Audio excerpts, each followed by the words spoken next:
Hello, say hi to a happy day and enjoy listening while I read to you a story, The Personal Tutankhamen. Jeweled, robed, and seated on his child-sized throne, his small hands grasping the royal crook and flail, Tutankhamen would have inspired awe among his bowing subjects even as a 9-year-old, his age on becoming pharaoh. But out of the public gaze and in the cloistered world of his family, the God King would simply have been a boy, playing games with his sisters or learning to read and write, and later, an adolescent absorbed in clothes, sports, and love.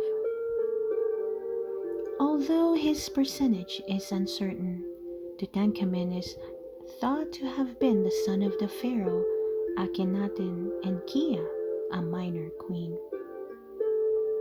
His child's features appear in the wooden head above, portraying him as the infant sun god Ra at birth, rising from a blue lotus.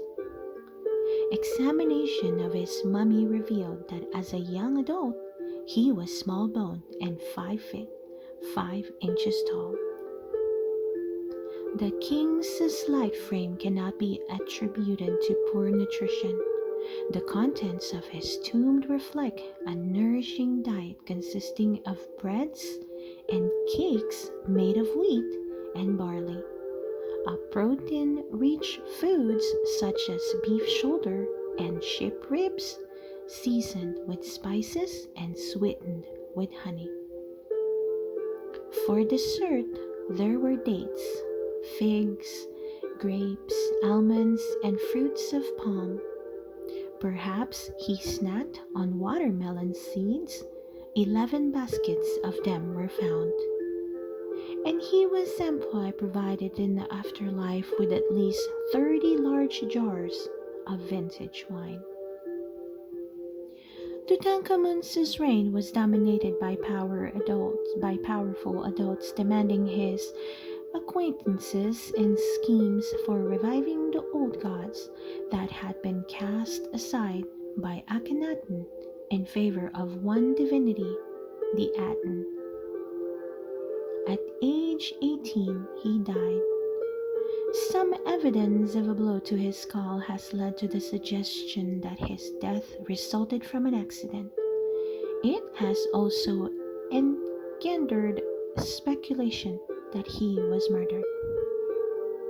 Upon the opening of Tutankhamun's tomb more than 3 millennia later, his cherished belongings were photographed one at a time.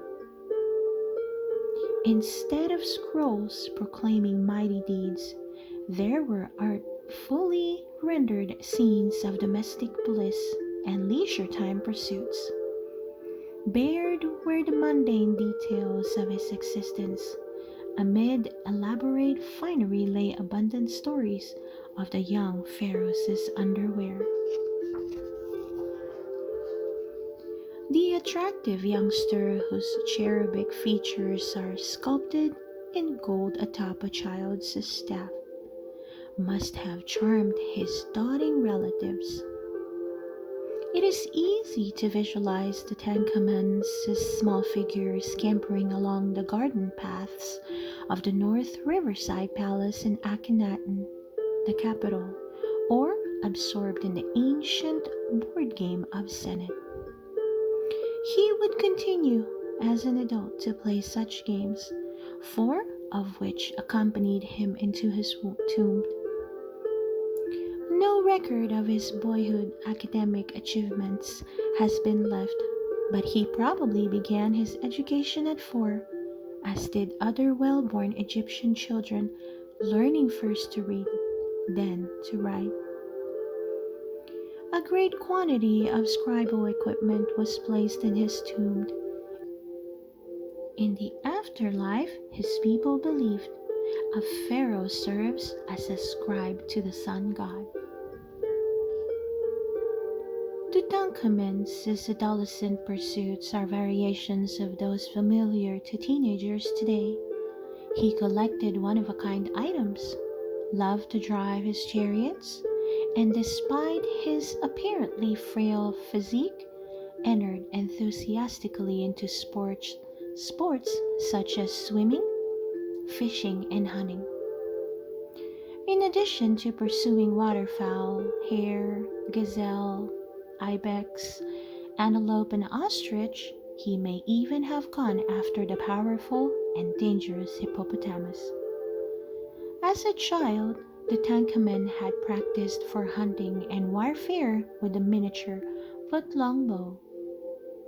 By the time of his death, the king had acquired 46 bows, the largest of which measured 6 feet. Nearly 400 arrows were buried with him along with a multitude of clubs, boomerangs, and knives. 6 chariots also accompanied him into his tomb. 4 of them were state vehicles built of wood overlaid with gilt and decorated with reliefs and glass inlays.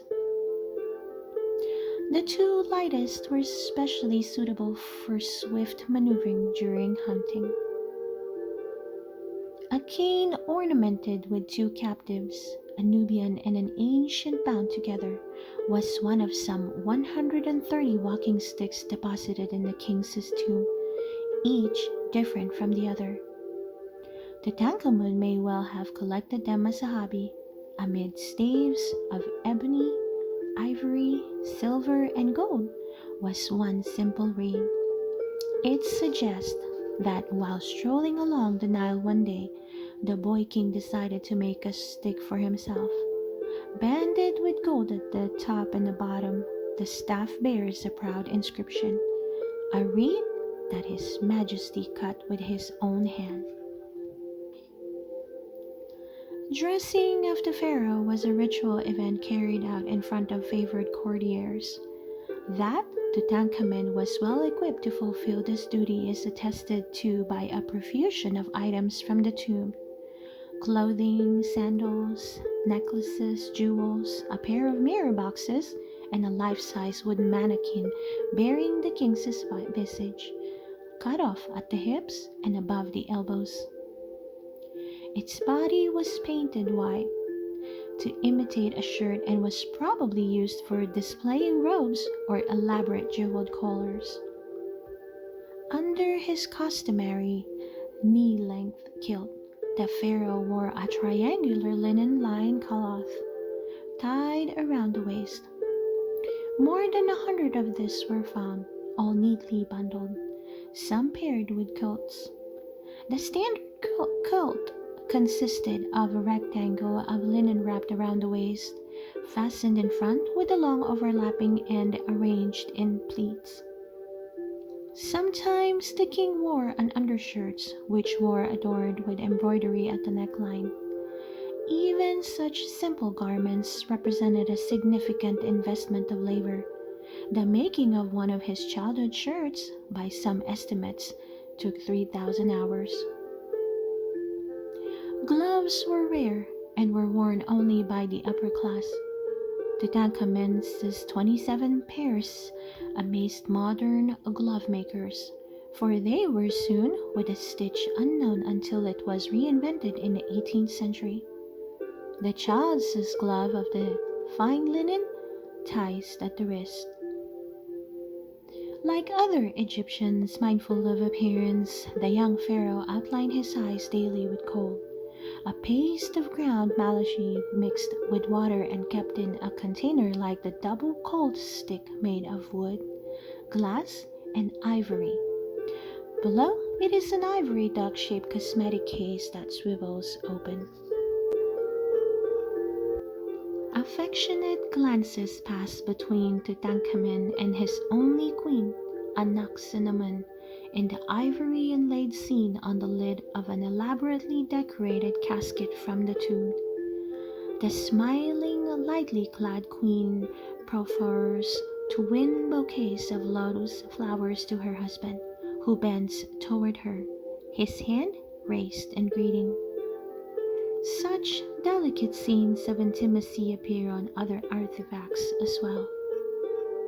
About 4 years older than her pre-adolescent bridegroom, Anaximandrine, third daughter of Akhenaten and Nefertiti, married Tutankhamun at the time of his coronation. Perhaps she inspired his affection early in the marriage by nurturing him during the difficult transition from boyhood to kingship, and the bonds may have deepened as the couple twice faced the tragedy of a stillborn child.